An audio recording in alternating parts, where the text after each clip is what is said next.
Hey everyone, welcome back to the Craft Parenting Podcast, the podcast about two Cincinnati craft beer lovers with a parenting problem.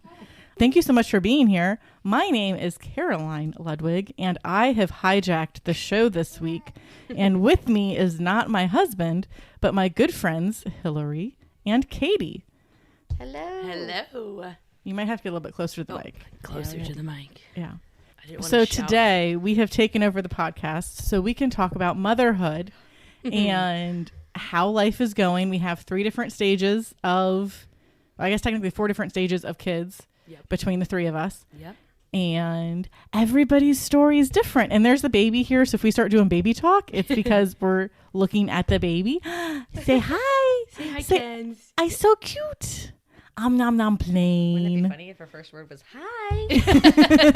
Subscribe. Hey, at least it would be on Like recording. and subscribe. Yeah. So let's get into it.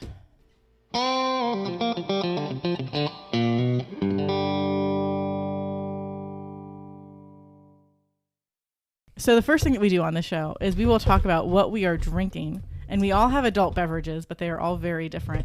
I will go first.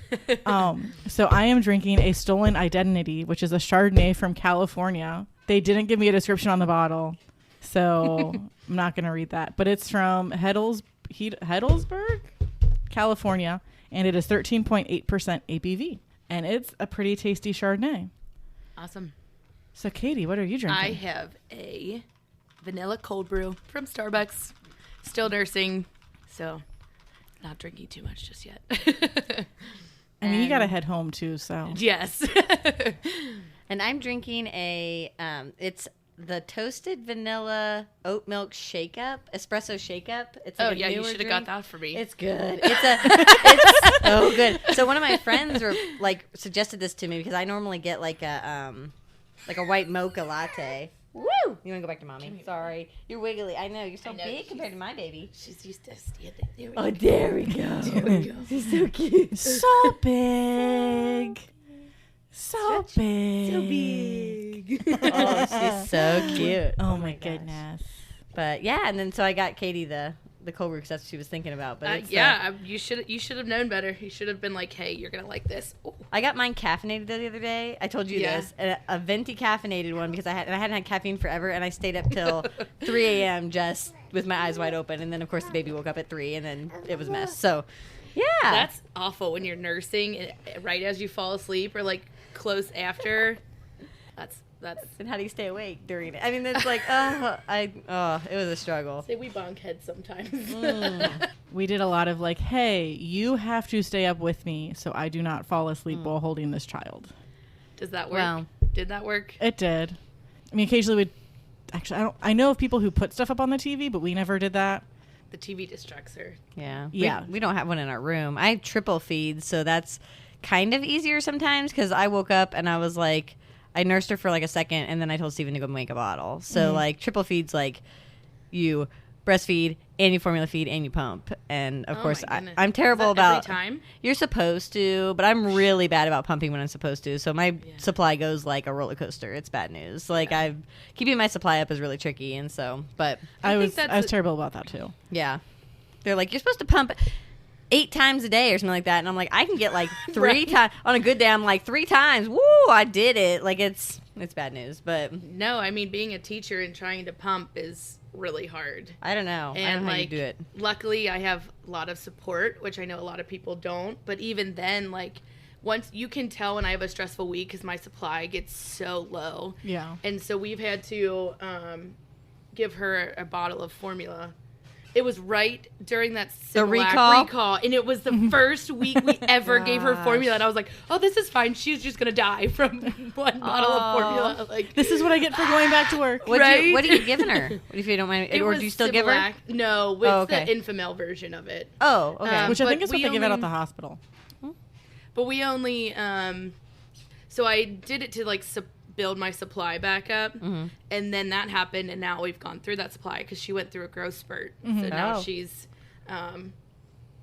eating a little bit less than she was at that time. Okay. But she was like killing 5-ounce bottles, just like bam, bam, bam. Yeah. And that's a lot to keep up with. Oh yeah. And then like the stress at work, that doesn't help. Oh my gosh, that's a yeah. lot. And now you're on. Yeah. Are you on spring break right We now? are. Woo! Made it. Yes. Yay! Man. Our spring Yeah. break was the best. Lily got a fever. I know. So we had 3 days of we don't get to do what we want to do until you are at least 24 hours fever free. That's awful. Did you end up going to the doctor? Yeah, and Yeah. she went to the doctor on Monday What'd they because say? they said here's an antibiotic. No idea what she's got. We can test her for the flu and COVID, but she's already had COVID. We tested her brother for the flu last week, Right. and he didn't have the flu. So it's probably not that. It's just some cold that she can't kick, or it is something that's slightly bacterial. So here, have an antibiotic. Go eat it. Okay, so we're going to move on to our next segment now, which I have changed up.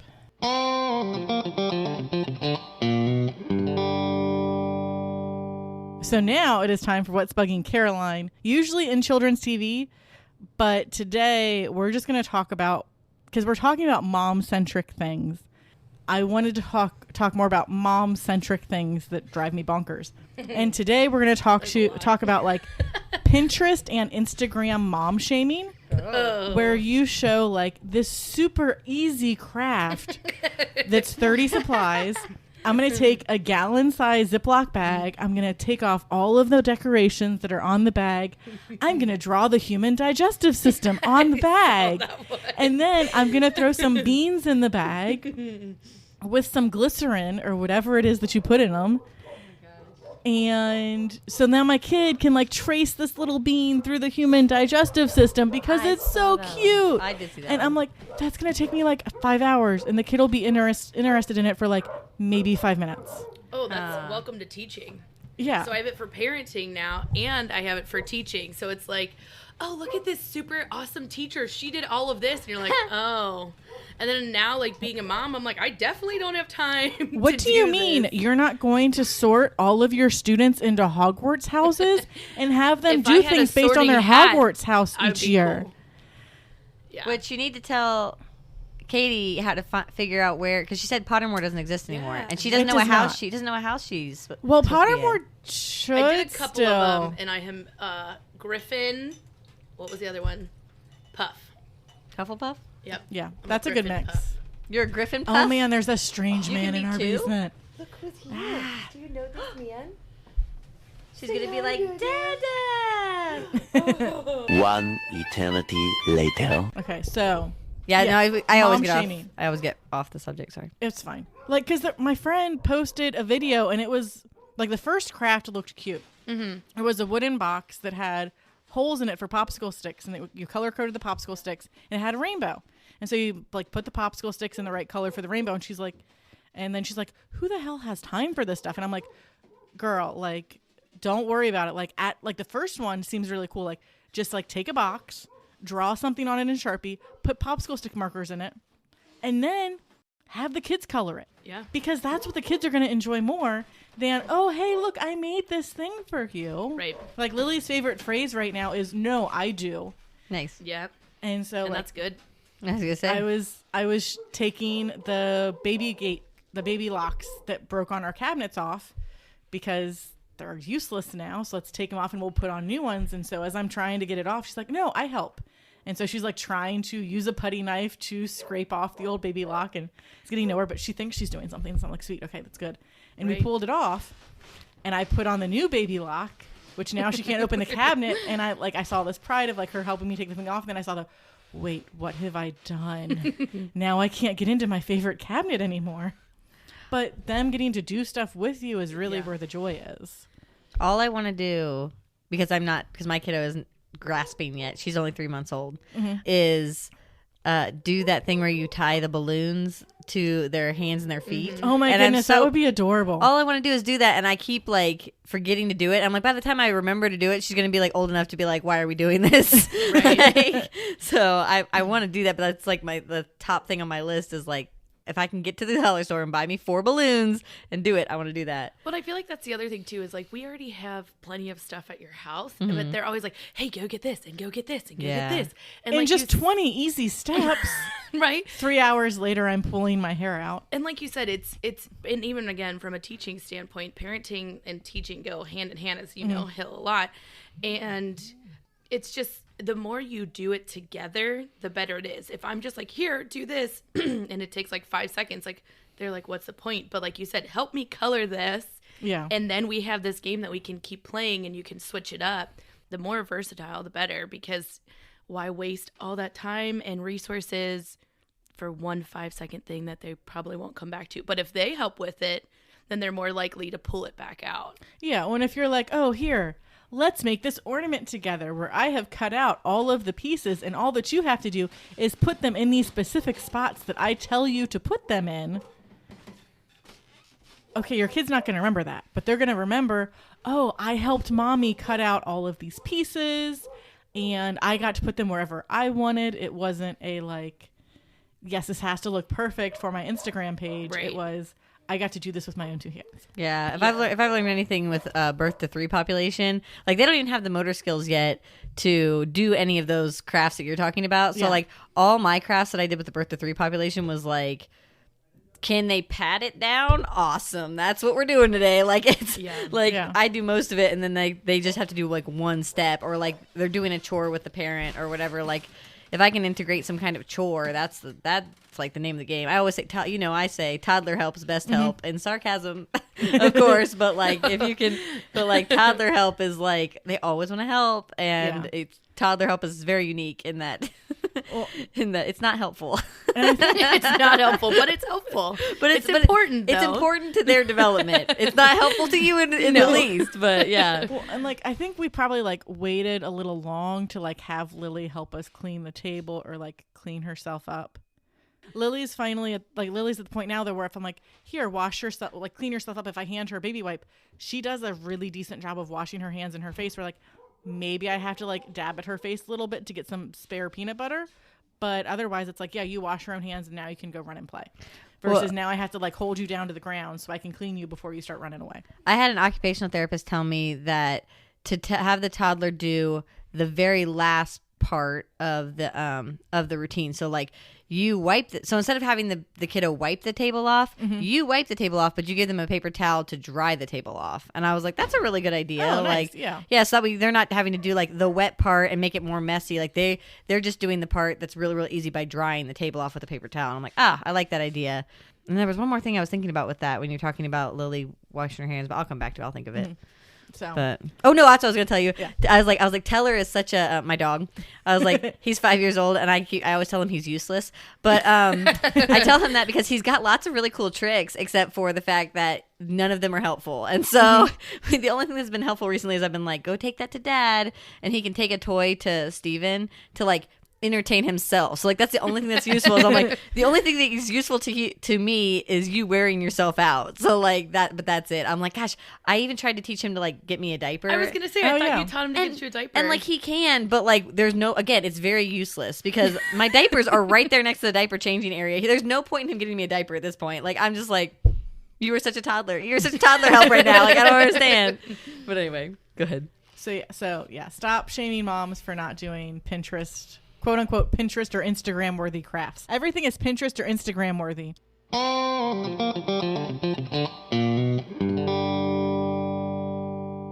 We'll go through birth stories and then I'll tell you guys what it's like having, what was like having 2 under 2, because it was fantastic.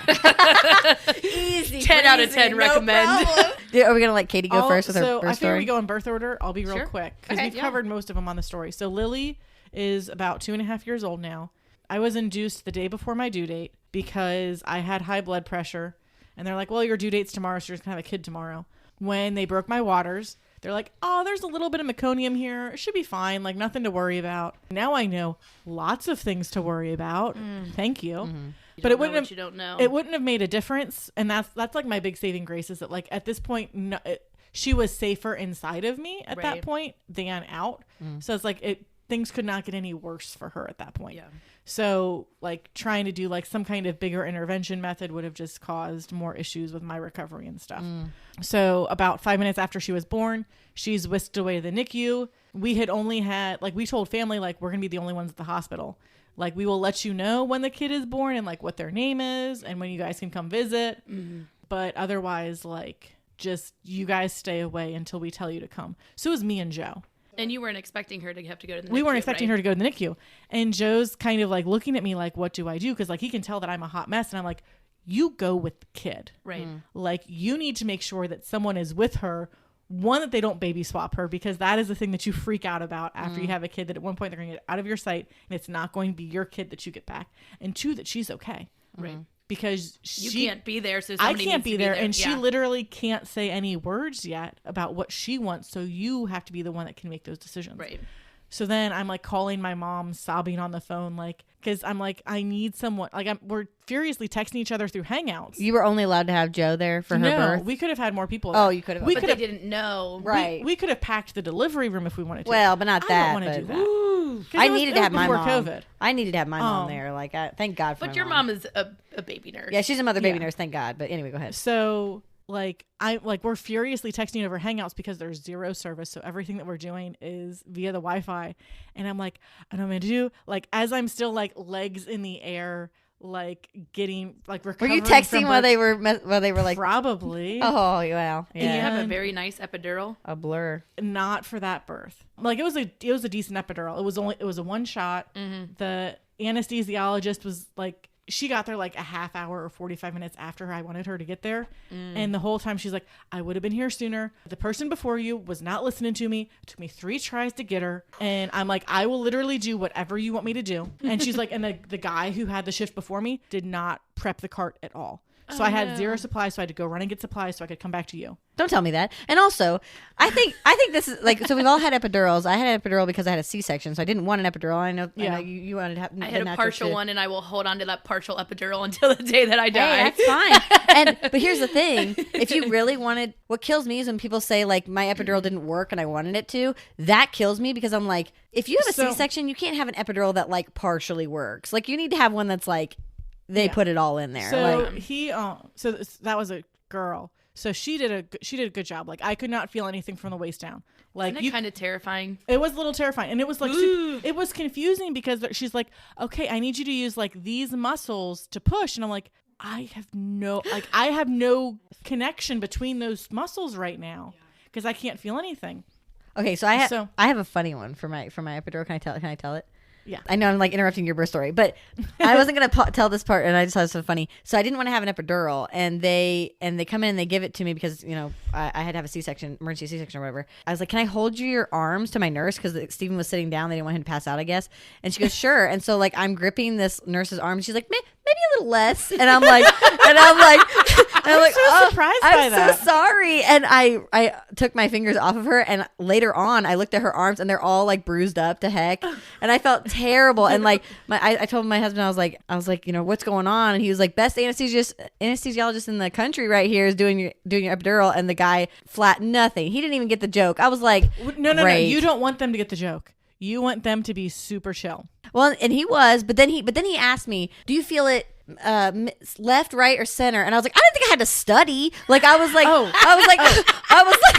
why do I have to know? I was like, numb me everywhere. I was like, numb me everywhere. Okay. So let me finish up with Lily. Let me finish up with Lily. Yeah, go and then I'll ahead. get to Elliot. So Oh my gosh. So the anesthesiologist was already like not in a great mood, and I will literally do whatever you tell me. Like I am terrified of this right now. Yeah. But I also cannot do this. Like I have had back pain in the past, and How far along were you? I was probably like 6. I was like 5 or 6 centimeters. Like Yeah. I was like, I wanted to be further along, but I was Right. like, I need to sleep. It's like 4 o'clock in the morning. It was 5 o'clock in the morning at that point, because it was a race between the doctor getting there to break my waters and the anesthesiologist. Whoever got there first was going to do their job, and then the other person could do their job. The doctor won. So I was like, that was uncomfortable. Yeah. She did it, and it was like I couldn't feel anything from the waist down. It was about 2.5 hours of pushing. I wanted to be done before the soccer match ended, Ooh, but did girl. not get it. Do you think if you could have felt that, If I could have felt it, it would have been a lot better. But trust me, you don't want to feel it. No, well, no, wait. So So with Elliot, I got induced a week before my due date. And part of that was because I think they were just done with me.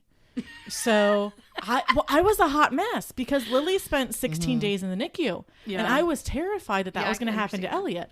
And I was like, I would like to make sure that does not happen. And I didn't schedule an induction soon enough. So like it was already booked out. It was like, unless if you like walk in the door and we say we're going to induce you, like Right. you got to wait.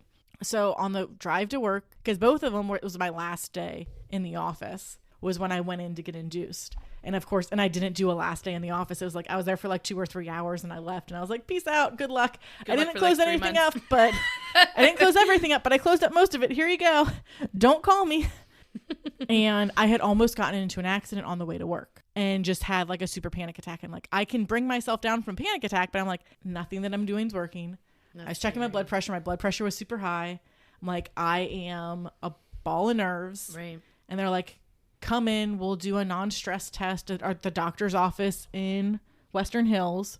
So I was like, okay, Joe, I'm going to drive home. You're going to drive me to the doctor's office. Right. And like the go bag was already in the car. So like, we'll just see what happens. And they didn't even do a non-stress test. I just talked to a doctor and she's like, well, I think we're going to send you down to triage.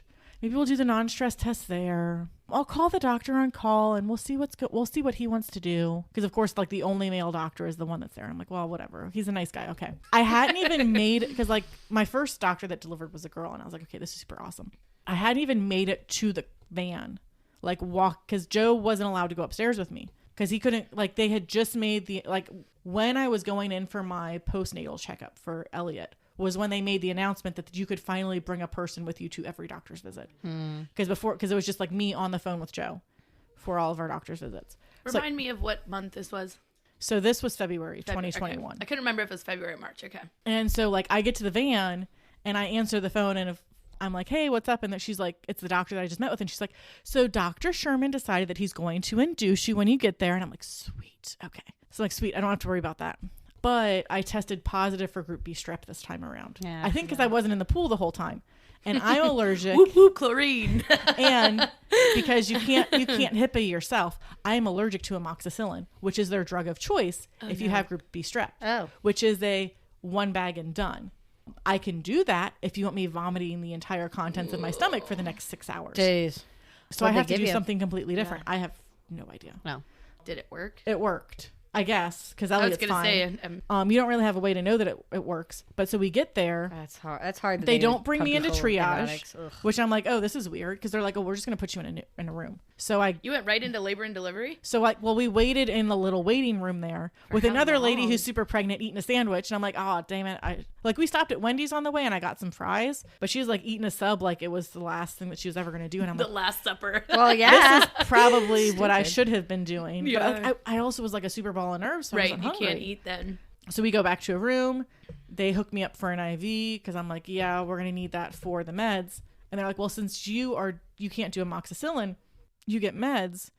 And then we have to wait for those meds to end. 6 hours later, you start your second round of meds. And then we're going to get this party started. Oh, gosh. But the first bag of meds they brought from the pharmacy was wrong. Like the dosage was wrong. Something wasn't quite right. great. So they had to send it back. It was the right medicine, but like the wrong dosage.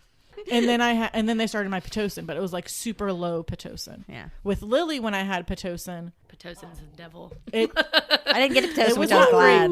great, but Lily didn't like it, so I never got to do the full level of Pitocin because they like would bump me up a bit, and they're like, "Baby doesn't like this. We'll knock you down." And like 2 hours later, let's try to bump you up again. Baby doesn't like this. We're gonna knock you back down. So it's just like we're just gonna stay at this level of Pitocin the whole time. So Elliot, it was like 12-ish hours of I'm not really doing anything because I have to wait for these other meds to go through, and then How was we the can start anxiety the party. waiting for that? I just watched a lot of TV and danced because I couldn't really leave my room either Because of COVID. because of COVID. Yeah, that was annoying. They weren't That would super. freak me out. They weren't super big Stress on me me out wearing being a there. mask or even Joe. That was the nice thing. That was the nice thing. Yeah. So, but by the time I wanted an epidural, it was like 2:00 in the morning, and the dude comes in who's the anesthesiologist.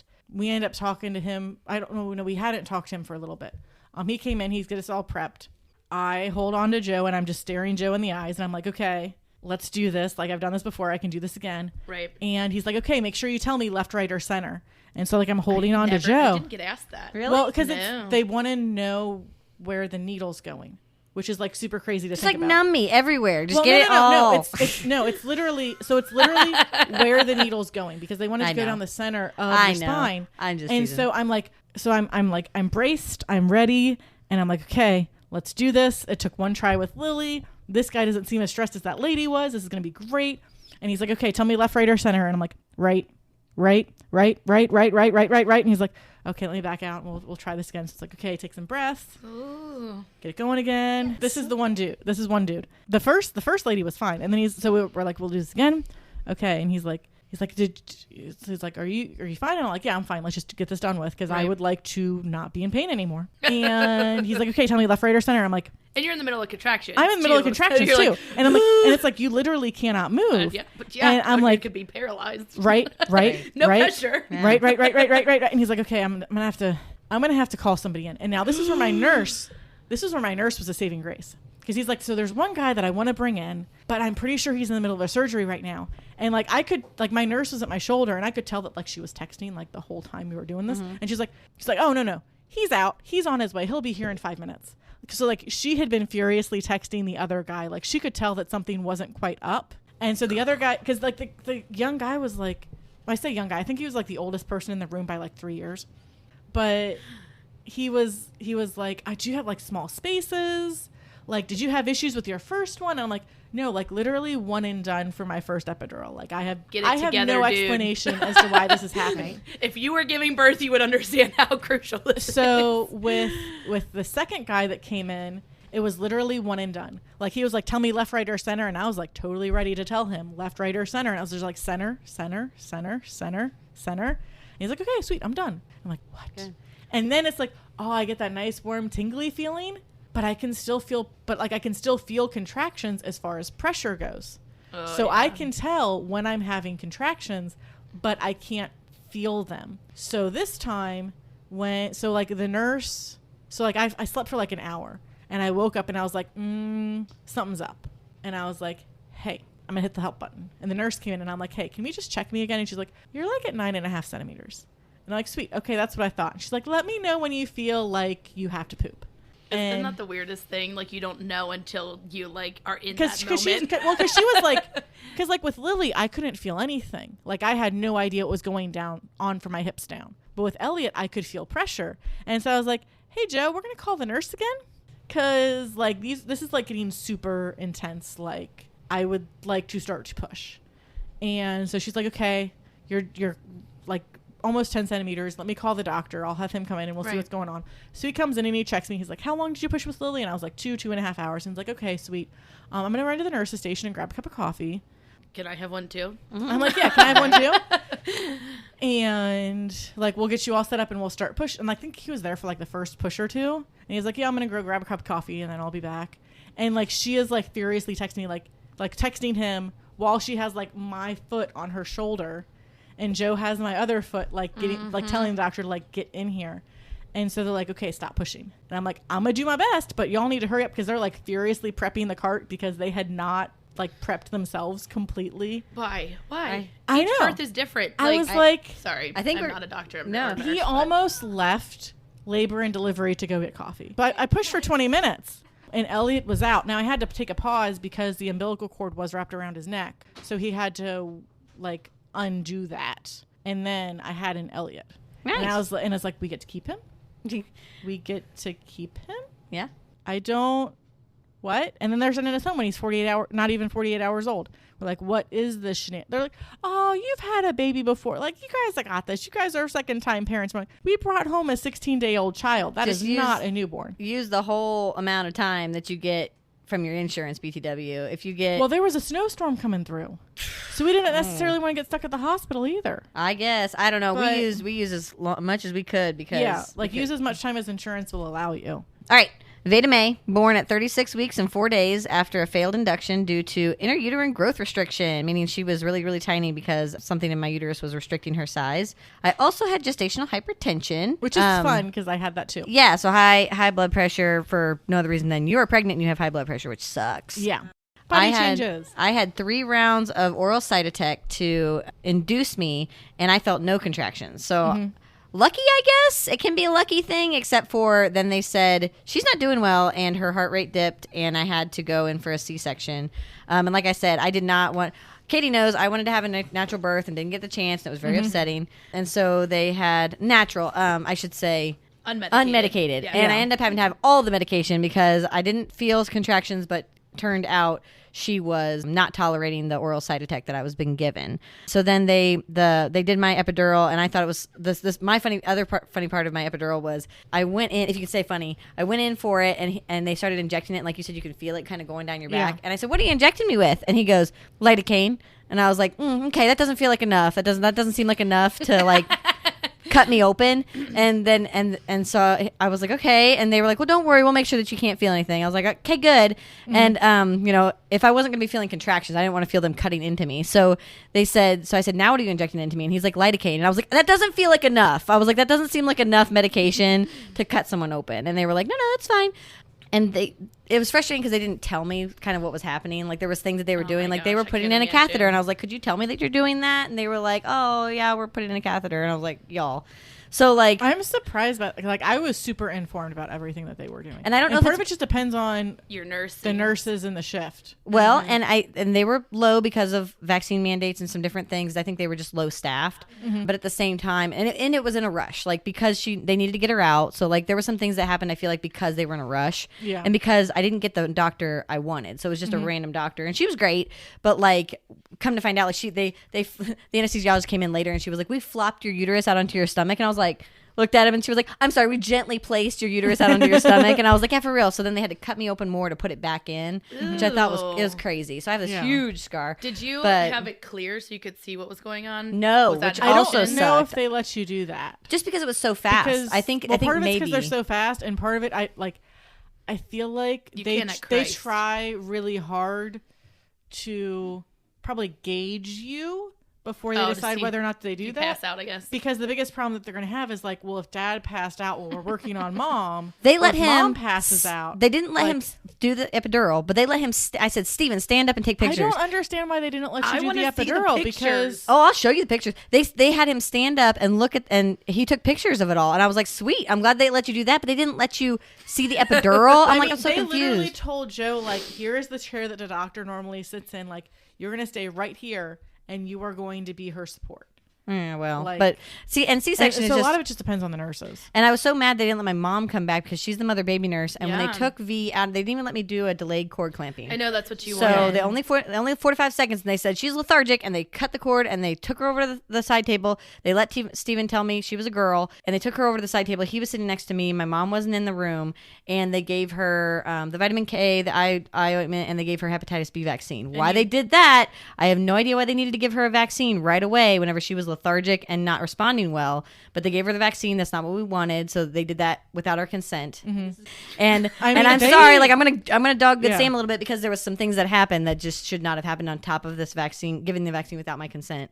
But anyway, so that happened. Then they brought her to me, and I was so drugged that I kept saying, I told Steven later, I said, was I even asking about her, or was I just asking for more pain medication? Because it was so scary, them pushing her. She was so high up, they had to push her down and pull her out. Could you feel that? Or they told you this later? I felt it. It felt it. Even though you were numb? Yeah, it was uncomfortable. Wow. So they pushed real hard, and they pulled her out, and they had to use a vacuum on her. They had to use a vacuum on her head to get her out with a C-section. Isn't that crazy? So high up in your ribs? She was so high up. Wow. And so so she wasn't even ready because it was like 36. I mean, she was only 36 weeks and 4 days. Like she was barely ready. She was barely cooked, right? Yeah. And she was 4 pounds, 14 ounces. So she was super, super tiny. And they put her on my chest, and they go, and my mom and the nurses said, open your eyes, Hillary. And I said, they are. And my mom's like, no, they're not. And I was like, I was so drugged, I couldn't even open my eyes. Like, and then, there's a whole thing. So, I feel like that might not have necessarily completely been all the hospital. Part of it might have been that situation because I have a cousin who went through a very similar situation where it was like emergency C-section, and she talks about being like very drugged like you were because like they actually started to get worried about her because they had given her too much anesthesia. Like she said she couldn't even feel her arms. Yeah. Ooh, that freaks me That out. is scary. It's scary. It's like it's one of those things where like it's not necessarily what you want to hear Right. or what you want to know about when you're pregnant, but being informed about knowing what your decision, what choices you are allowed to make, what decisions you can make, what you can push like back not on. wanting a vaccine, and then they And, give like- it anyways right after she was born, which is And they made us sign like bunches of I was paperwork gonna say, before I they thought we did had to stuff. sign right. like, So which that's vaccine, to me like, that paper. seems like that was gross negligence on their part. Mhm. Because now, And the other thing that they did was 5 days later, my mom had to advocate for me to get a CBC, which is a complete blood count. And they kept saying, oh, you didn't lose very much blood. You seem okay. I'm pale anyways. So they were like, you seem okay. And come to find out, like I was like, I'm not feeling great, and I don't know, and I wasn't making very much milk. It took three whole days of me pumping before I got a drop of colostrum. Yeah. 3 whole days of pumping. 3. I was And- Now, if you would have been like full term, do you think that would have made a difference as I well? think with full the- term and not losing so much blood, because what they Right, did was right, right. they said, You oh, were we're gonna dehydrated. Yeah, they said we're going to estimate your blood loss. And they said you didn't really lose that much. Come to find out, I lost over half of my blood volume. And 4 days later, they said we need you to get a blood transfusion. So I felt like there was a little negligence going on whenever I had to advocate for the complete blood count so for them to find out how much my hemoglobin is. I'm gonna say But this. I heard you earlier say that you wanted another kid. You said something about kid number 2. And Yeah. I'm- Yeah. So I mean, Christ, I'll go to Christ. Don't I worry don't- about it. chicka, chicka. I'm not a huge fan of your doctor. Yeah. I'm gonna say that. Like I love the doctors that I go to, and they work out of Good Sam. And like when I was with my first doctor with Lily, it was very much like, oh yeah, like this is a good practice to be with. When I was having Elliot, literally every nurse that I talked to said, this is the best doctor. Like everybody loves to work with him. Well, and I didn't even get my doctor even. Like, Yeah. they checked up on me later, and they could have done a better job. But the one doctor that I had check up on me from my practice, I really liked her. It's just she didn't get to do because she was like, oh, I don't even take the uterus. Like later on, she was like, I don't even take the uterus out, and I don't even. And I use I use a ring that I put in the scar so that way you don't have someone pulling on Which one is side. what like I Why feel like didn't I've they seen all that do on the a same baby. thing? Like I They feel like just I all have are seen trained that on a different. baby story like 20 years ago. They're all trained different, and Yeah. that's and again, I don't know if it's because it was a rush or what, but I will wrap this up by saying she was born. She was healthy enough to come to me. I did not have a NICU stay. I am very grateful for that. We stayed It totally 5 days in the changes hospital. We everything. used the whole 5 days we were in the hospital. So she was just barely big enough to come home when she was supposed to come home, and she didn't get a NICU stay, and I am so grateful for that. If nothing else, I'm so grateful for that. And lactation was wonderful at my hospital. I will say So yeah, lactation at Good Sam, I used the crap out of them. yeah, with she was Lily. wonderful. Her name was Mary. Yes, Mary was great. Yes, and so she was wonderful. So if nothing else, Mary made me really really appreciate my stay there because Good she helped Sam, me. which she needs some extra. She needs extra some extra bonus money points. because she was wonderful. I mean, she sat there and massaged me and worked on and helped me. And my mom's also pretty much a lactation consultant. Like she really really helped too. Mm-hmm. My mom walked in. I was crying. And my mom walked in. She was like. Because she wouldn't latch and whatever. My mom was like, she was like, we are bigger and smarter than this baby, and she's like, and she is going to latch. And my mom was like, grandma is not gonna like put up with this. What And so a my blessing! Like seriously, Yes. I It's mean, always great to have advocates in your corner. and so we need to let Katie share her story because otherwise we're never gonna get to it. That's okay. So, Kenzie's due date was August 11th. And I mean, everyone I'd known had never hit their due date before. I mean, you were close, but no one that I knew personally, besides you, they got like 38 weeks at most. So I'm like, oh, I'm at 38 weeks. Like this baby is coming out. Like, yes, like get out. I'm like walking every day. Okay. So then here we are, 40 plus 2 is when she was actually born. So it was a Wednesday and I started having natural contractions. They just started. And I call the doctor and, and they're like, I can't even remember now. It's how like long. 5 minutes 1 minute apart, apart 1 minute each. each. Yeah. And so that's what I was having. So that's why we called and they're like, well, you don't really sound like you're in labor. And at that time I'm like, well, this is what they say. Like, this is by the book, Yeah.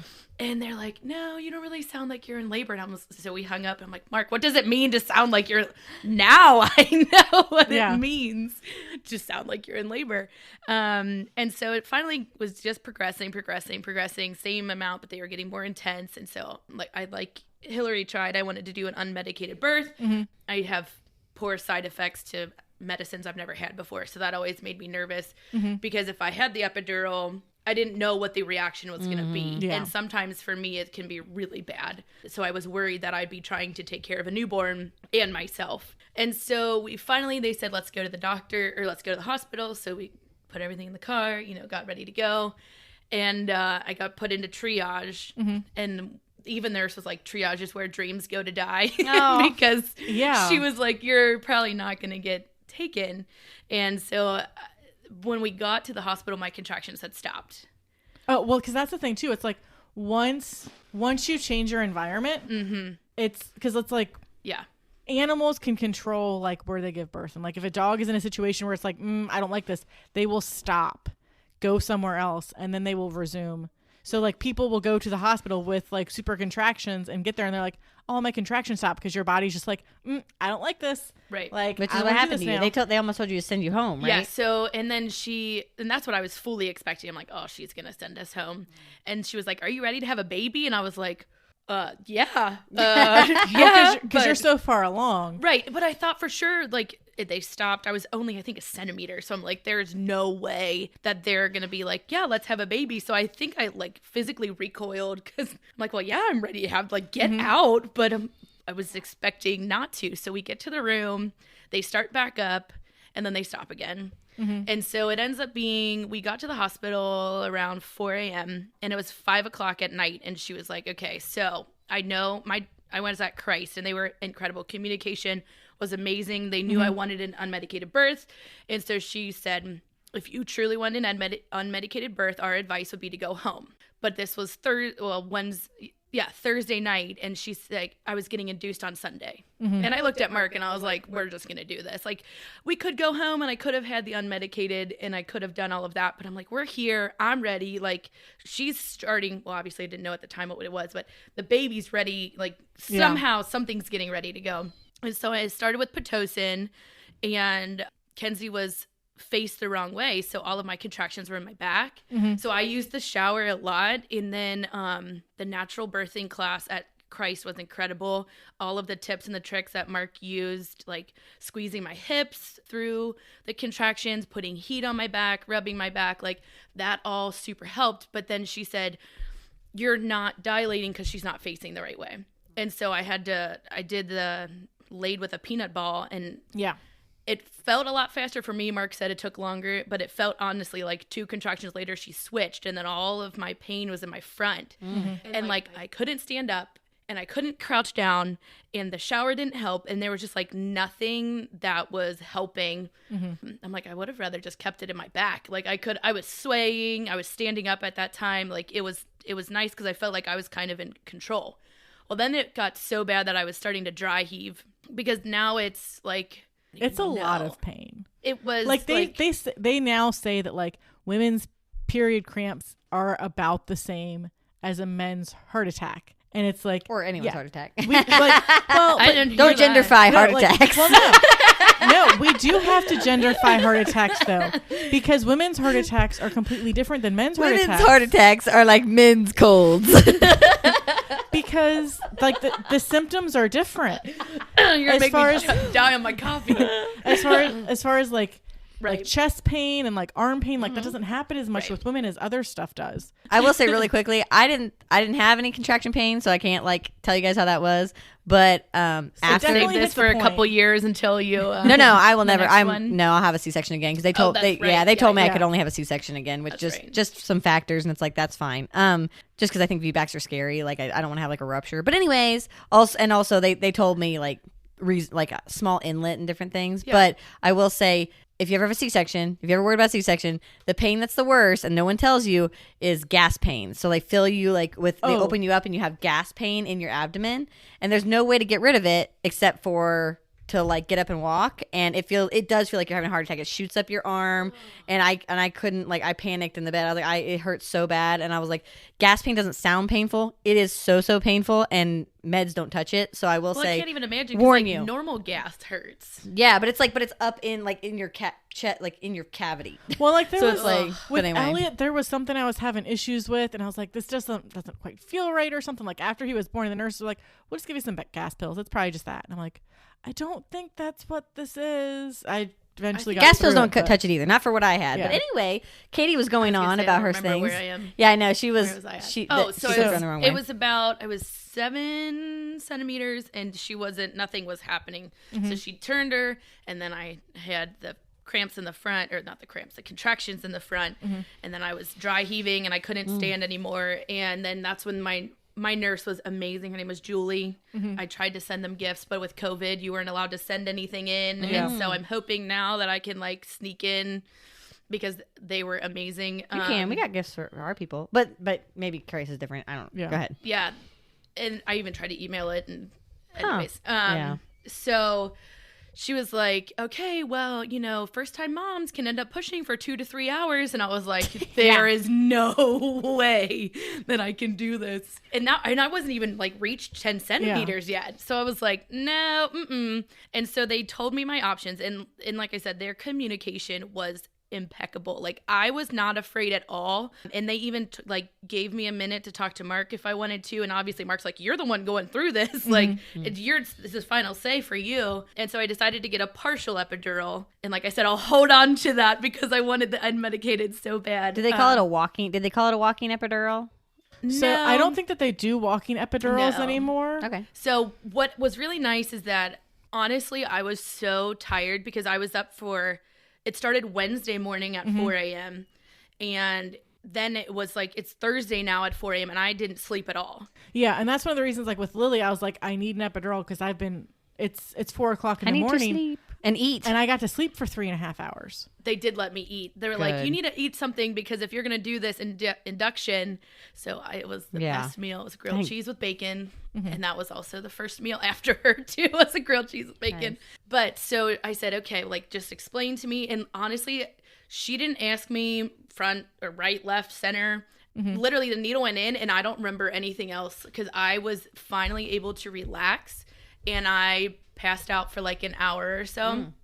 And then I woke up and my water had broken. And then I was starting to feel I could feel my legs again, which was nice because that's like my biggest thing is I was like, oh, I don't want to not feel my legs. Yeah. And, Yeah, you're so active and you do all the things. So. Yes. And so I was like, that's like my biggest fear is like something could go wrong with it. And then, like you said, I love to move and be outside and hike and all of this. And if I can't do that, like obviously you're going to do whatever for your baby, but that was scary. Oh yeah. Yeah. And so she was like, all right, you're at 10. I'm like, cool. And being naive, even with the classes, I'm like, this baby's coming out. Like, we're at 10. Like, we're going. Yeah. And she was like, now we have to wait for baby to drop to the birth canal. And I was like, Yeah. what? Station. Like, we're 10 centimeters. Let's go. Yeah. Yeah, because like with Lily, they're like, okay, you're gonna sit up, and we're gonna sit you just like this to try to like get her to go down a bit further before we even try to. Because push. it's like station and something else, Right, right? effacement, and- Yeah, yeah. like 3 different things. And so then all of a sudden she was like, well, you'll know.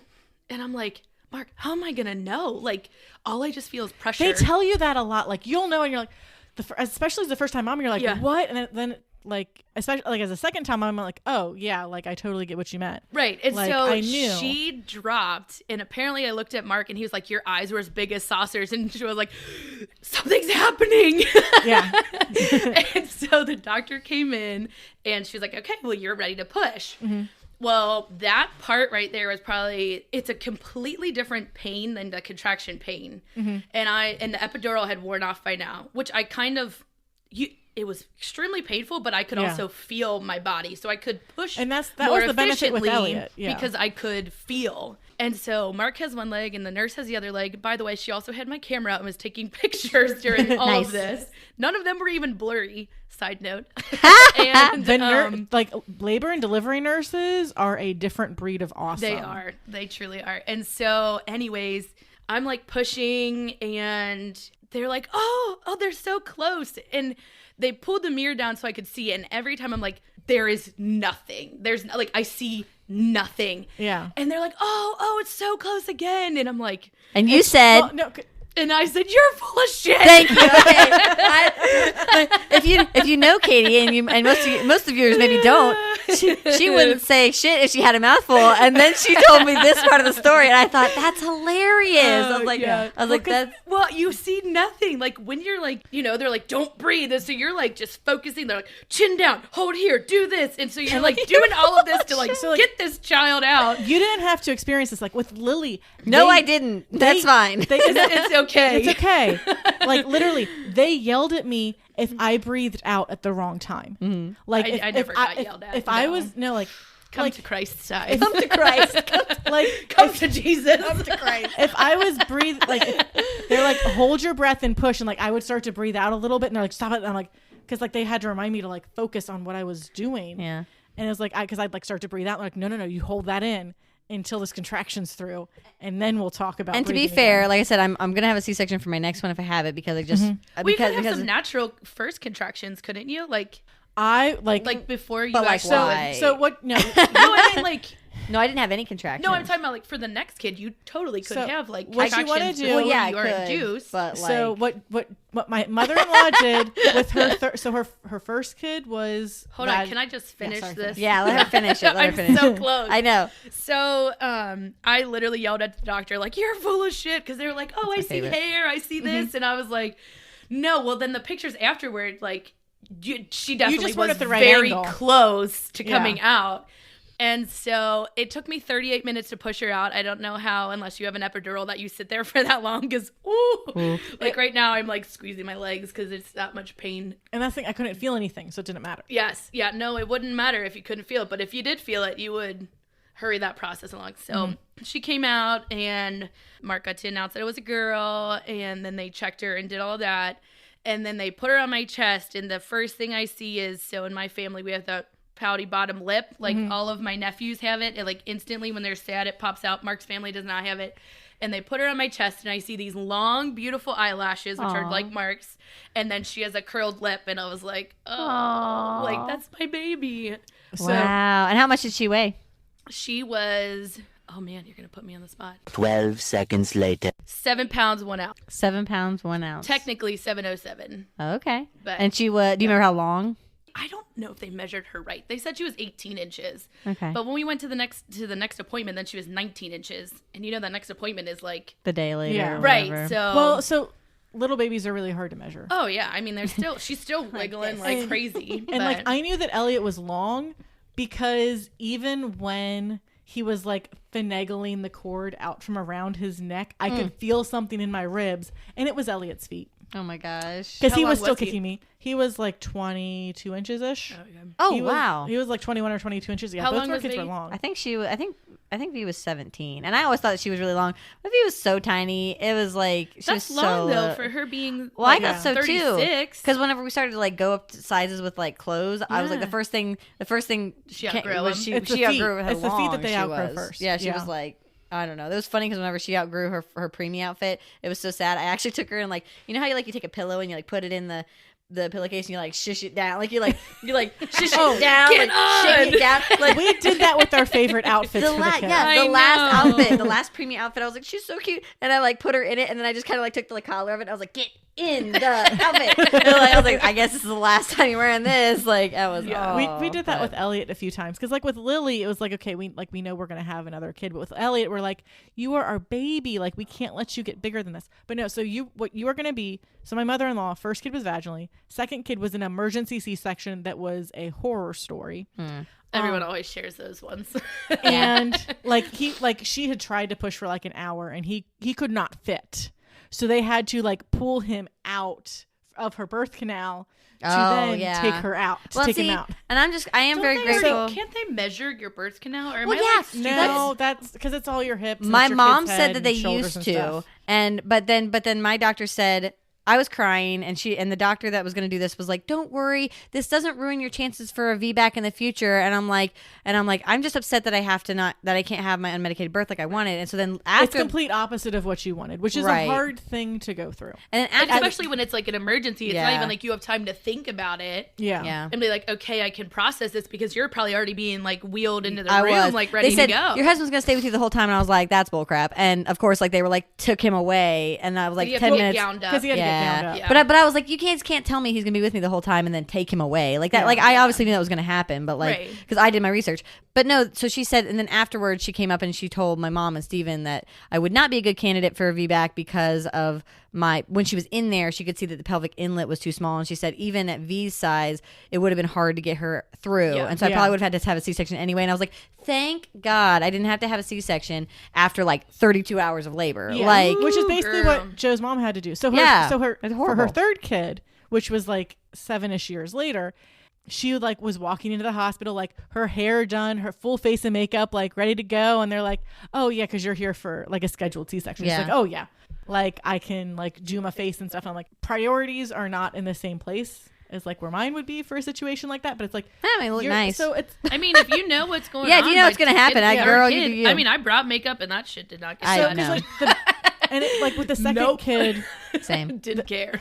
With the second kid, the biggest thing that we had to worry about was Lily, and we had 10 different plans. So if Lily is here and we are here, what's the plan? If Lily's here and we're here, what's the plan? If we're all together, what's the plan? Like, I just had to worry about the dog. What the time of day was. So like we got lucky that it was Friday night. It was Friday morning. So she was at Joe's parents' house. So it's like, okay, both of our parents are great communicators. So I'm like, you guys figure out how you want to flip-flop Lily around. Everybody has a car seat in at least one of their car, because we made sure that they had that. Smart. And she's done a sleepover at everybody's house. So she knows, like, she can go anywhere. You guys coordinate what you're going to do. And, like, the plan was, like, whoever's house she's at, that's where she'll spend the night. And then the next morning they'll figure it out. So she spent Friday night at Joe's parents' house. And then Saturday morning-ish, my mom picked her up and brought her here. At some point, she went back to Joe's parents' house. And so and then, like, Joe's parents took the dogs. So we didn't have to worry about the dogs for the first week when we had 2 kids. Like, with Lily, it was fine. Because then you have 4 kids when they come back. Well, I was really grateful that Kim, my friend Kim, kept Teller for not only the 5 days, not only the first week that we were in the hospital, but the whole week after we came home. She kept him for another week because I would not have been able to handle a high energy dog and this new baby in our lives. Like and the C-section recovery was like sitting up from that was like it was awful for the first 5 days. You are a warrior. It was. I mean, don't let anybody discount. I'm not. That you've gone through. We need to talk about that because I don't know who says that C-sections don't count as real births. What? I will. So they're either coming out the doggy door or the sunroof, guys. It's not. Sorry. I will jokingly refer to Joe's brother. I'm going to use that from now on. I will jokingly refer to Joe's brother and sister as tumor babies. Because they were removed. But like they had no say in the situation. Like his mom, she's a champ for going through what she had to go through, especially with his brother. They don't have a, what I saw something the other day said, they don't have a birth date, they have an eviction date. And it was really true. Like it just, it's like, get out now. Yeah. And especially for just like, I don't know why anybody would elect to do it that way. But at the same time, like I will say that pelvic floor wise, and maybe this is an overshare, it is nice to not have to deal with as much because she was so high too. Like she didn't put a lot of pressure on my pelvic floor either. I finally don't pee when I laugh. Oh, but you it's need hard. to see a pelvic floor therapist. I probably do. Yeah. And my friend mine is amazing. And I think this is a thing that, okay, all can women we just need. talk about how 6 weeks you're ready to do everything? No, you are not. Who made this? A man? Yeah. Probably a man. Yes. A group of men. 100%. We're like, hey, 6 weeks? Yes. No. Yeah. Not even a C-section was it, you know. Like, no. It took me, I still had issues at 4 months. Yeah. I couldn't squat down to tie a shoe. I couldn't sit on chairs. And that's when I was like, you know what? I have to do something about this. And so I went to a pelvic floor therapist, and she was like, the whole reason I got into this is because women do not have this. I said, they take care of you meticulously for 40 weeks, in my case, 40 plus weeks. That baby's out, bye. Well, it's, Well, so like, and it makes me think of like, I had major abdominal surgery, and I think about how many weeks people say like, oh, you have to recover from if you get like a kidney removed. Like if you get like what other major abdominal surgery do you have to then take care of another human being immediately after? Like no other, or breastfeed immediately after. Nothing. Well, only a C-section. You have to do that. and Like bringing it back to TikTok, like there was TikTok, and it was a guy, because it's always a guy, but he was like. He was like holding a baby, and he's like talking to like another doctor, and he's like, okay, so we have this new person. How often do we want to see them? And they're like, oh, I 3 sent days? that to you. Yeah, it's like 3 days after they were born, a week after they were born, a month after they were born, 2 months after they were born, 3 months after they were born. Okay, and now we have this person who just went through this super traumatic process. 6 When weeks do you is want to it. see them? I guess like, do 6 you want to see weeks. them at least once? I guess 6 weeks sounds From now. fine. Yeah, which is crazy because you're seeing that person. I was seeing a doctor like every single week for like 6 weeks before I had her. And then, of course, it was like, we don't care after that. And I was like, what do you mean? Well, and I went back early because I can't remember why now. Mark would probably know, but I went back early, and then my doctor was checking out my incisions. This might be too TMI. Nope. And she No. was like, "You look like you got hit with a baseball bat." And I was like, Wait "Oh, a minute. that's really Hang on a minute. comforting." I Like, remember you well, saying that. And who said that? my doctor. Your doctor Yeah. said Yeah, that? and then she goes, "Who stitched Great. you up?" And she was like, "That must have been So, like, interesting." if and you- I was like, "Yay!" Wow. But it's really interesting, though, not to cut you off, but it's interesting because while I'm doing my pelvic floor therapy, so it was mainly on one side, which was really interesting to me. Yeah. That's where all of the pressure is. That's where all of the problem was on that side Really? that got messed up. And that right now is I'm finally like, it took me forever. I wasn't able to work out because there was too much pressure. And you know me, like that's my thing. Right. yeah. And then another mom shaming thing is people are like, oh, since you taught 7 fitness classes a week, your body is going to hop right back. Well, Yeah. guess Oh. what? This body is not hopping back. Never in my life would I And- dream of telling you that. Like that's like that lives in your brain. Like an Easter, like we just had it. Everybody no is a bikini clothes body. fits you. Yeah.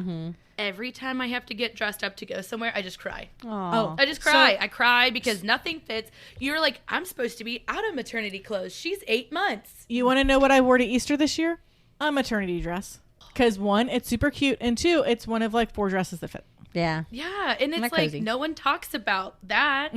So it's like, oh, 6 weeks, you're fine to do whatever you want. No, you're not even close. Not even mentally Right. are Yeah. you like ready Well, to and, do like, things. How many times did you go to so it's a pelvic floor therapist and they're a physical therapist, right? Correct. And yes. how so she many times is did you go? specialized in pelvic floor, and she started it after she had her first baby because she said this is something that is really underutilized. No one specializes in it. I mean, there's a few around here, but they go and they do this special training, and I probably am supposed to see her more often than not, but it's expensive. Yeah. Well, it's expensive. It's And it probably not drives covered me by nuts. insurance. Did you go It once? Did you it go is. twice? Or did I've you- gone. If you don't mind me asking. Like, how many times is it now? 7 times? Oh wow, that's a good amount of times though. Seven For times. I mean, Since like December. yeah. So I think I have a few sessions left. But why is that not covered? Yeah. Right. Well, 'cause, Why like, is that not brought up to like I had to go back to my doctor so my doctor could prescribe me Wow. to get physical therapy. Why is that like Yeah, every 40 woman- weeks done? Every Like, woman should have because like you have said, it. I just finally can stop jumping and peeing. Every woman should not have to deal with it. It is 2022. Yeah. Yeah. We have the science. We have the technology. Why are we still accepting that that's okay? Because everywhere else that every other person that goes through any kind of surgery would go to a rehab. yes, Would some go rehab sort of after physical therapy. some sort of physical therapy. And so why is it that birth is not seen that way? It's Well, so and crazy. we always joke like if men had to deal with this, there would be so many Oh, things. we would have been dead years ago. List of Yeah. oh, you do this after this after this after this after. I mean, I'm I'm not a man hater. I promise. My husband's incredible. you we know, have the but, best like, supportive husbands ever. I think we so do. too. Like, Yeah. so like Joe would wake up in the middle of the night with me. He would change the diaper. I would like go to the bathroom, get a cup of water, Yep. and then I'd feed the kid, and then he'd go to bed, and I'd go to bed. Their job after you have the baby, like I feel bad sometimes, but their job after you have the baby is literally to do everything. Is to serve you so you can feed that kid, especially if you're Yeah. breastfeeding. Like they Yes. need to bring you everything to be able to feed that child because you can't do. I've been living by the phrase: "It's not hard to get things done." It's what is it?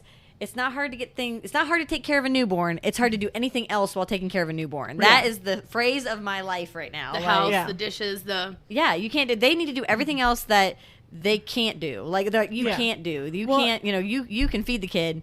They need to do everything and else. even now that the kids are older, like my mom has been like, well, like she'll come over and she'll be like, why is your sink full of dishes? And I'm like, well, because my priority wasn't on the sink full of dishes, because the sink full of dishes, that'll still be there after the kids go to bed. Right. Like my priority is making sure the kids are fed and clean and in their jammies. That is the only thing that V will sit and watch me do and be happy. So like Oh I'll my sit there and I goodness. sing 90s country Yes. and I dance and she watches me do the dishes and she likes the towel. Like I'll like shake the towel in front of her and she's like, that's the best. And I'm like, and I'm dancing and she loves that. But like every other They chore, love I'm the like, enjoy kookiest it thing. until Oh. I start crawling, because Kenzie was Oh. the same way. She would let me do all of that, like, Really? and I just sing and we dance, and she'd sit in her bouncer or she'd be and play, and now she was everywhere crawling, and it's amazing. Like each Yeah. milestone is truly amazing, but it brings new challenges that you're not ready for, like trying to get ready for work in the morning.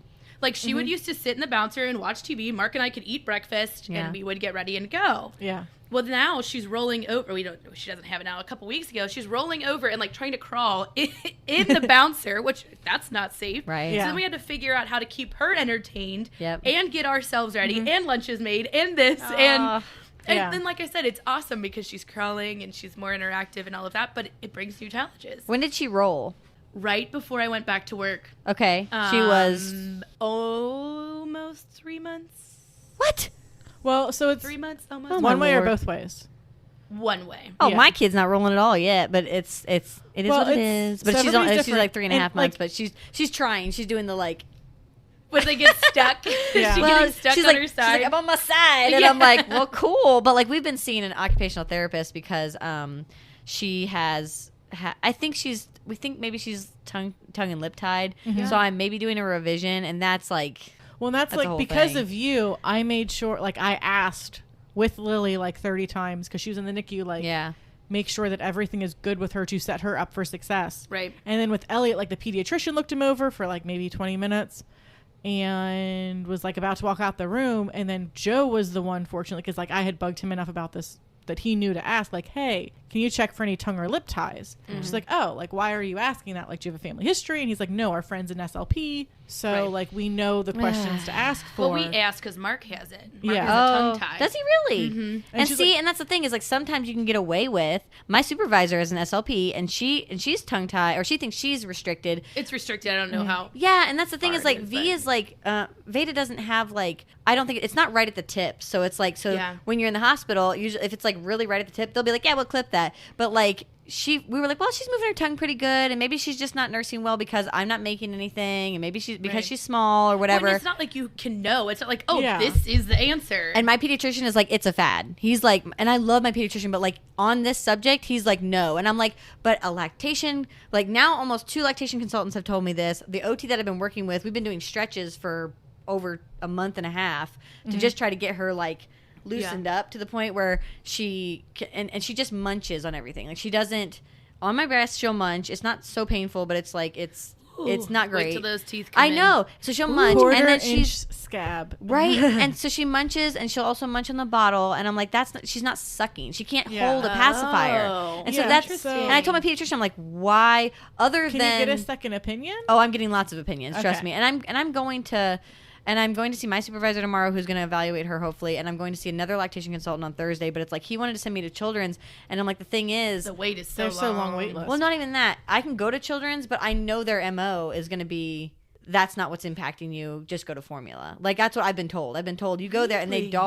they dog providers that are I'm that are so talking about surprised. So, like, talking about lip and tie revisions. I was not a fan of the pediatrician that we saw, and she was associated with Children's Mm-hmm. just because she was like short with us. So like when we were like, she was like, "Does he have a safe place to sleep?" And I'm like, "Yeah, he has a bassinet and he has a She probably just crib." has to check all her boxes too. Like Well, I mean, and I'm like, sometimes but I'm like, well, he has a crib that he's going to share with his big sister. Like she'll sleep in it at night and he'll sleep in it during the day. And she's like, you need to kick her out of the crib. Like you can't put them both in the crib at the same time. And I'm like, Oh, no, yeah. I'm not putting them both in the crib at the same time. well, yeah, I probably scared her. Then she was like, oh, now I gotta. So like she has these other scenarios running through her head that I'm not used to seeing. You should have been like, well, I also put the dog in there too. And so I also All the of dog everyone's and gonna the go in. baby and the toddler. They all share the crib. Our fear was That's what I'd that have done. Clara was going to jump into the crib to be with the kids.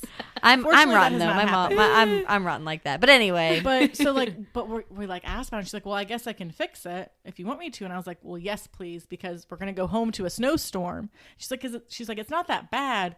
A tongue But- tie or a lip tie? A tongue tie. Okay. And now, like, I've heard people too say that like if their kid had a lip tie, like their 80% of kids that have a lip tie will have a tongue tie. yeah. But like, Is that just like down? yeah. No, it's up. It's Yeah. the top. Oh, it's so- the top. yeah, it's like Interesting. it's this random up But here. like, I've heard a lot of This little stories part of right like here. yeah. kids fixing their lip tie themselves when they're like Yeah, 3 they or bust 4 and it. taking a really big tumble, and it just like they bleed like crazy because they busted their lip The tie. problem I'm having is that she won't flange her lip. Like again, she's not suctioning enough, and so it Mm-hmm. makes me think that it's the. But then they lose their suction. They lose their feeding. What do I want to say? A lot of like the reflexes, they'll lose them around 3 months, and so now I'm like, is it too late? But anyway, she won't flange her top lip. If she flanges her top lip, she won't flange her bottom lip. She had 2 splits on either side of her nursing blister forever, and everybody was like, oh, I don't know, I've never seen that before. And I'm like, I guarantee you that's because her lip gets tucked down. If she flanges that bottom lip, the The top top lip one. gets pulled down. Well, and that's what like my lactation consultant or my nurse who helped me. I'm Yeah. very fortunate that Kenzie, she was born at 318, she latched on at 350 and That's has great. been an incredible. And I think it's because she was late Yeah. technically. I think Yeah. that It helps, helps. immensely. And They're but, ready. Like now that you say that, the nurse was like, you have to make sure that the lips are Mm-hmm. on either side to nurse and to latch well. Yeah. And so I'm sure that has to. If she's restricted, they say like, but again, it's really highly contested because some kids and some some kids will go through their whole lives and not have any speech issues, not have any feeding issues.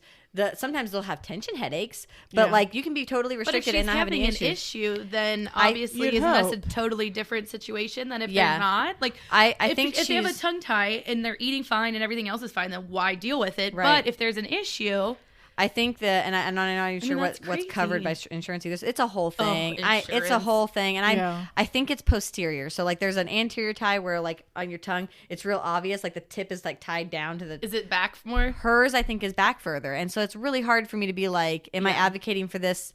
Like, you have to have something that tethers your tongue to the base of your mouth. You can't just have La, la, la. nothing. Yeah, you can't just have nothing. And Right. so it's like, am I going too far Well, to and say it's that important she's for got? speech sounds. Yeah. You And need so- that. Yeah. And all she control. says right now, it's so cute. All she says right now is a goo, and I'm like, okay, she's making the G sound. So doesn't that mean the back of her tongue is getting where it needs to go? Like I'm sitting here like overthinking it all. Like, Well, it's hard when it's your kid. yeah, it's really hard because I used to be like, oh, tongue tied.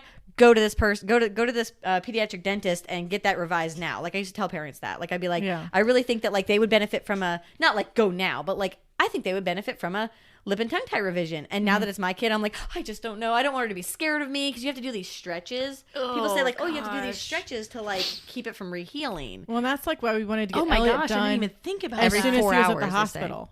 Like when he Yeah. was at Do the they do hospital. it? Yeah. And Yeah. but then like they're like, we want him to nurse within an hour of getting it done because the breast milk will help like clean Heal everything it. up. Right. Because this is I don't know if you need to mark You- this, but like they also had this you also had circumcision, right? Like at the same so time. well, I was gonna get to that. Yeah. So like the problem was like Oh, a they 2-for-1 decided deal. they did a 2-for-1 deal. Jeez. Because like the Poor doctor baby. came in and was like, oh, if he's back there already, I'll just do a circumcision. Oh, so instead God. of being gone for like 15 to 20 minutes, he was gone for like an hour and a half, which we're like, Can you watch? Like, could you okay. watch? Like, did I they give you chose that not option? to, I would have. but I would've. would. Yeah. I wouldn't. But Wait, did your babies? So- You made a. Hold on, this popped in my head again. Did your babies have a monitor on them yes. So Lily, so that chimed only your chime?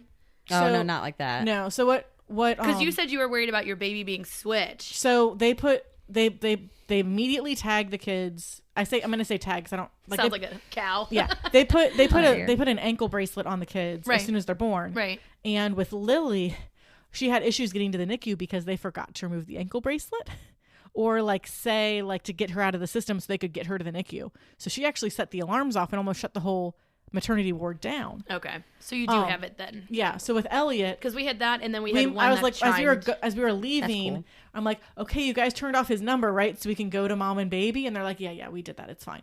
because like they didn't do that with Lily. But When they- Elliot started nursing like 5 minutes after he was born. When they did, Kenzie was like clicking. She was like a champ. well, they say that's that's a sign of like the tongue tie and stuff too, which I'm like, but I don't really hear that with V, and so I'm like, what? not is while a- she was nursing. This was like she came out and she was like, Like- "I am hungry, woman." and V Elliot tried. is always hungry. V tried to. She was a champ trying, Oh. but she was so little that she was so early. I Yeah, should say no, I mean, that she's they early. said, oh, she's term, and I was like, no, but she was so little that she tried, but then she would like flutter suck and then fall asleep. It would be like flutter suck asleep, and so my lactation consultant, she was like, let her try for like 15 minutes and then you need to just formula feed her because I'm telling you, when people are like, oh no, you only get drops at first, guys, 3 days before I saw anything, and so I knew she wasn't getting anything. So Lily was probably 2 days old before I got anything because I was exclusively pumping because she was hooked up to so much equipment.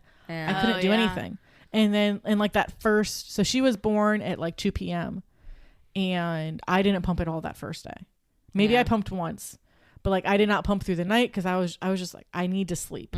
Like that has to take the priority. That was a nightmare for us. Yeah. And then, but then I started the like every 4 hours I have to pump. Yeah. And then by the time it came in, it was like drops, and I was like, okay, can we just like rub Was it this on her colostrum lips? or was it just It milk? was colostrum. That's what I did. I and rubbed I was it like, on her lips. can we just like rub this on her lips? And she's like, that's not enough. hon." Oh. Like it was like the second time that I actually like got something out. Right, but still, she could taste it. So and, like, with the way the NICU works, no. oh, okay. I don't know. Because with the about the NICU, I had to rules. give everything to their milk room, And they were who like, would "We then can't eat it." redistribute it to the children. Oh man, that's rough. It was, and so then she didn't get a feeding tube until she was like 5 or 6 days old Wow. because they actually waited a little bit longer. So she was just strictly on electrolytes and lipids. So here's the But question. we probably It's need to 7? wrap this up. So yeah, what do we want to talk about the last very few minutes? Anything? So everything gets better until it gets worse. As being someone who has a 2.5-year-old, I will say that Lily, for the first time last week, told me, "Come on, Mom," in a way that told me she was so done with my shit. And I was like, dang it, the attitude is starting. So like a little this is a milestone. So Yep. was it each tell a milestone. Yeah, I mean, like I think we could have like 2 more podcasts we could. of We just could. like everything that happened because I'm pretty sure we haven't touched on even we haven't touched on half the most stuff of in your the doc. story and most of like I know. and it's really interesting because like even though and you have 2 kids, like every birth story is truly so different, every pregnancy is truly so different, every kid is truly so different. Yeah. Like Um, educate yourself. And I feel like the big difference between now and like when our parents had kids and even way before that is we have a wealth of information available to us. which is a curse and a Yes, blessing. my grandma People Dwyer like said sharing you know stories. too much. My grandma Dwyer was like, you know too much because I was sitting there stressing. And she was like, we were just stupid back then. I was like, Grandma, I don't think that's the case. I just think that yes, now it's hard because you can Google everything. Like Yeah. it is really So, tricky. like- which is a curse and a blessing. So Yeah, it is. podcast that I highly recommend is the pregnancy podcast. Fortunately, all of her She's got a back paywall catalog is behind a paywall, but she literally has covered everything.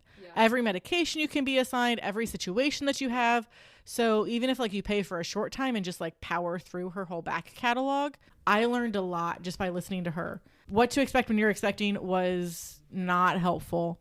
I have the Mayo Clinic's guide to your first year. I was trying to read some of that. Yeah. That's okay. Like I used it with No, you Lily don't. just Give to it to me. kind of check milestones. I'll find it upstairs and I'll give it to you. No, you Yeah, did. You but- already gave it to me. yeah, I it already gave it to you. stresses me out like if she's not like meeting it, so Yeah. I kind of am naive about it. I know Yes. like what she's supposed to be hitting, but like I don't want to stress myself out about Because it. I'm So- birth to 3, I did a 5-area assessment. I started one on V, and I'm like, Oh my I was a little goodness. I wouldn't scared, do that. but Of a it's what? good. What? A 5-area assessment. So it's like different areas of development. area? Yeah. Oh, It's okay. yeah, and there's different areas of development. But I was scared, but I will say that because I never see the early months. I usually see kids at like 2 years or something. Yeah. And now I'm seeing that she is like, it's nice because then I'm also seeing like, oh, they wanted to see if she could track in a circle, and I was like, oh, interesting. I'll try that with her, and then Right. I was able to do it. So that's another good and bad thing. Like Yeah. it's like, Right. I don't want to be upset, but at the same time, it was nice to see it. And when you were giving an example of things to listen to or whatever, I know it sounds silly, and then you were like, don't get on TikTok, but literally, I love TikTok. So Like bite-sized information. Take everything with a grain of salt. TikTok Because University, literally y'all. everyone's story is different. I liked it. because like There's some good hacks. there are some horror stories on TikTok. But it has helped me even recently. Like I found someone on TikTok that was really informative about formula, and that helped me decide on the switching of her formula because I tasted the stuff we had her on because it was just kind of what was recommended to me. If you have not tried breast milk and you are feeding your kid breast, you need have to try try the it. things You that do. you are feeding Have you your tried child. it? I haven't tried it. Oh, I did. You do have to because I had her on formula that was the first ingredient was corn syrup, and so we tried the formula. Sweetest, it was like sugar water, and then I tried my breast milk, and that was kind of sweet, but like more milk. It's more like coconut milk. Yeah, and then I tried the new formula we have her on, and it is more cow's milk. But the reason I switched her was because if you're any mammal that makes milk is making it in lactose. So the reason we were feeding her the sensitive stuff was because some kids, very few, will have a lactose issue, and that's what we had her on. And it was like, but I'm breastfeeding her, so she's getting all that lactose anyways. So I switched her to just a regular Similac 360. That's their new formula, and it just has more prebiotics in it. And probiotics have helped us. The prebiotic formula has helped us, although I think we're seeing some more spit up now, which I'm interested to see if the Elliot spit up all of the time. I had to restrict how much she ate. I feel like it hit around 3 months. Does I it? feel like now that you're saying that's kind of jogging, Kenzie was kind of. Was she? I think it might be because they're moving more in their body and they're. I'm not a doctor. I'm not Dr. Catherine, but I think it's because their bodies are moving more and they don't know how to handle it. Well, we had her on Pepcid and we're trying to reduce the Pepcid too. So that's tricky because it's like, is it the tongue tie that she's spitting up? Is it that she's moving more? Is it the reducing the Pepcid? Like is it a 3-month feeding regression? Because that's a thing too. Yeah. And I'm like, there's so many I got regressions nothing. and like kids aren't on a schedule. No. That's the biggest thing. Even so still. you said your positive thing. You said, is that your positive? I said, you say a positive milestone, you say positive milestone, I'll say positive milestone, then we'll wrap it. So like she is like my best friend now. Aww. So it's like I go somewhere, it's like Lily go. Aww. Like I go too. And so it's like we ran errands this morning.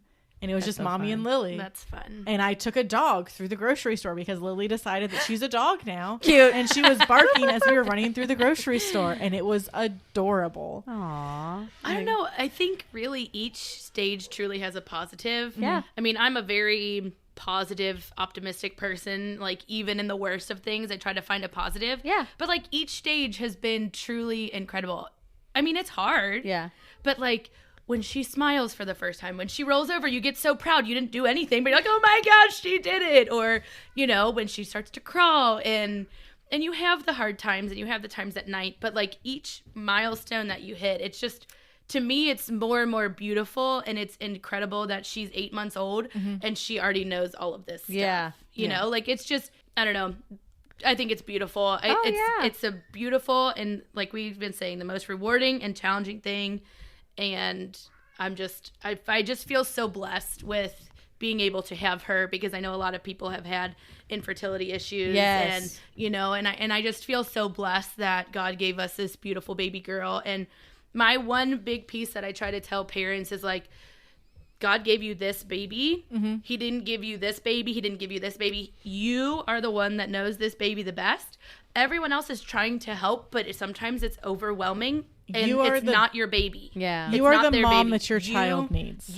That baby was given to you and your husband and your family for a special reason. Yeah. And Steve and I constantly say, we're like, literally every day, even this morning, I said, can you believe we made a little human? Like, it's like, it blows my mind that you can make something from like just a few cells, and now it's like this living, breathing thing that's going to grow up and hopefully talk and have relationships and whatever jumping else. around like, upstairs. It's insane. And like, I agree that like I'm at the little tiny milestones right now where it's and like, those are huge, because it you're is. like, oh, she grabbed a rattle, like she grabbed something, like I still have to be like, put your fingers on it, but like she grabbed it and she like kind of shook it, and then like she's bringing stuff to her mouth, and I'm like, oh my god, like look at these little tiny things that she's doing, and like the smiles and any They smile, melt my heart just yeah, melts. any smile, eye contact, or laughing. And she laughed today at Daddy, and then she laughed at me, and then she also laughed at herself in the mirror yesterday at Easter, and I was like, oh my gosh, like I just like, yeah, every single time you're like, just continue to do that, just always do that, like. Did you think your heart could love this much? Like, I feel like it hurts. it exploded. It hurts sometimes. Yeah, it does. I was. It hurts. Like when she had the stomach bug, like my heart hurt physically. My stomach sympathy pains to the max. Yes. And then like when she belly laughs and it's just like everything, like nothing else matters. Like your baby is laughing and she's happy and she's healthy and there's just so many blessings that are happening right there. Yeah. And like all the bad stuff, it's this too will pass and be replaced by something else. Yeah. It's like Elliot bit me really hard. And I was like, I love you, but I really don't like you right now. Right. And then the little booger had to like pick up some kind of stomach bug that night. So he's like projectile vomiting out of his crib. And I'm like, I am still angry at you because you hurt your mother. But I love you so much that I have to forget about the fact that you hurt me. And that you are not old enough to know what it is that you are doing. I'm so glad he hasn't gotten sick yet. But like she will knock on wood. But she'll sneeze, and I was like, she's allergic to the dog, and I was freaking out because I'm like a they big don't dog get person. allergies until they're 2 years old. That's what I got to worry about with Lily. Well, I know you got dog allergies, and I was like, Caroline treated hers, and like I had another friend that did shots. But anyways, I didn't beyond have pets that until I was in elementary school. Oh well, great. So, But anyway, well, no, that's one of the reasons why I had allergies. oh, because you didn't have because them I yet. didn't have any exposure. But then to people them say growing that up. like the more they get exposed, like the more likely they're gonna have. I don't know, but she sneezes, and it's really, and I'm like, I don't want you to sneeze, but she sneezes, and it's so cute because she'll go, adorable. she'll go, and then she goes. Ooh, after every sneeze, I'm like the cutest sneeze I've ever seen in my life. I'm like, okay, that's fine. You can keep sneezing if you want. She's like, they're so cute. Kenzie always sneezes twice, which is exactly what I really? do. That's what Joe does And then too. she smiled. Like, Oh. achoo, and then a big old grin. Like, Oh my literally gosh. since the day, since That's she started cute. grinning, I Yeah. shouldn't say since the day she was born, because then she's... V also flips us off. I'm just kidding. Yeah. So, well, I'm like, He does. as, I Since know the day you she was sent a born. picture. I feel like I'm leaving Elliot out. Elliot's also adorable, but he doesn't have like as much of the like big milestones that Lily's hitting now. Like Joe sneezed in the basement, and Lily said, "God bless you, Daddy," like 5 times in a row when she was up in the kitchen because she heard him. It's so cute. So they're the best. They we love are. them dearly. Our We husbands love are them. awesome. They are. Yep. We would do have not. the best We would be guys. nowhere without their support.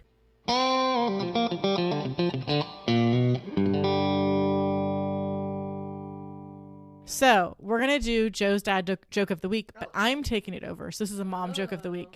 So what type of bird would you never take to the bank? Wait a minute. I want to try to figure it out. It's gonna take me forever though. Okay, what kind of bird would you not take to the bank? A robin. Ah, diddly diddly diddly diddly dee. Oh, I like that one. I like that little button. Ah, we laughed. You didn't have to have the laugh track. So thank you guys so much for joining us. It's cathartic. I'm to, glad you guys talk could be about here. this and Yeah, and we'll be have to do together this and- again. yeah. Yes. And we'll month or two from now. I like that. Yeah. I like it. We'll start getting something in the books because it is impossible to schedule I was just gonna when say 4 that. small children are involved. That does it for this week's show. Thanks so much for listening. Make sure to like, follow, and subscribe to us on social media. We are on Facebook, Instagram, and YouTube at Craft Parenting Podcast. You can also get a hold of us via email, which is craftparentingpodcast@gmail.com. If you like what you hear, please leave us a rating and review on Apple Podcasts or your podcatcher of choice.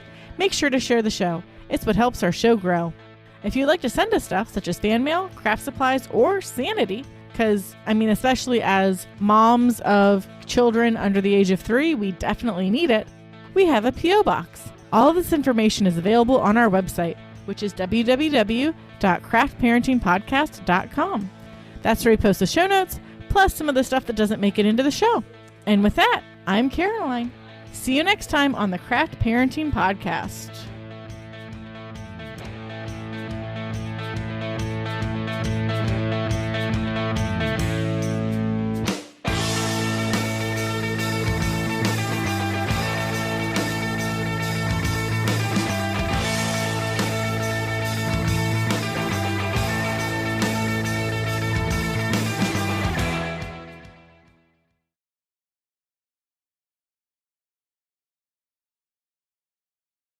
Everything is Pinstagram.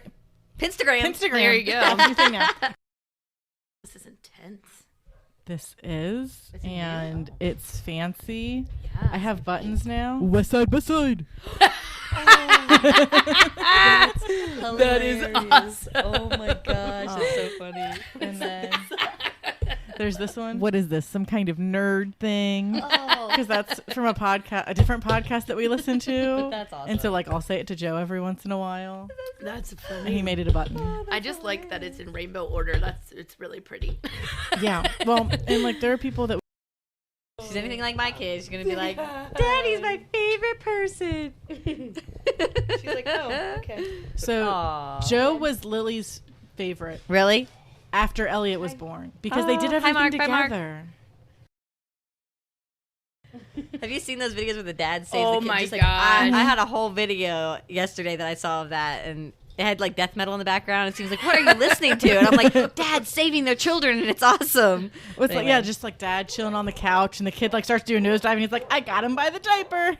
They're like passed out, the one dad. Yeah. And he's like, whoosh. I'm Yeah. like, okay, I know we have like super mom skills, but like, dang. Oh, I know. That's crazy. I don't know if my reflexes would be that fast. I also hear that. Is beeping. that Oh, that's fire it's alarm? the garage door. Oh, What's I that? was like, Joe closed the garage door from his phone, so it's beeping. So you know if you were in the garage that someone else told the garage door to close. Oh, can you that's hear? nice. Can you hear the dogs bark through here at all? I don't know. Oh, okay. Well, we'll find out. Yeah, I mean it's fine. It's just I'm just curious. Like, what can you hear through here? But anyway, So I will be right but back. like okay. that's fine. Mark can't find the keys. Oh no.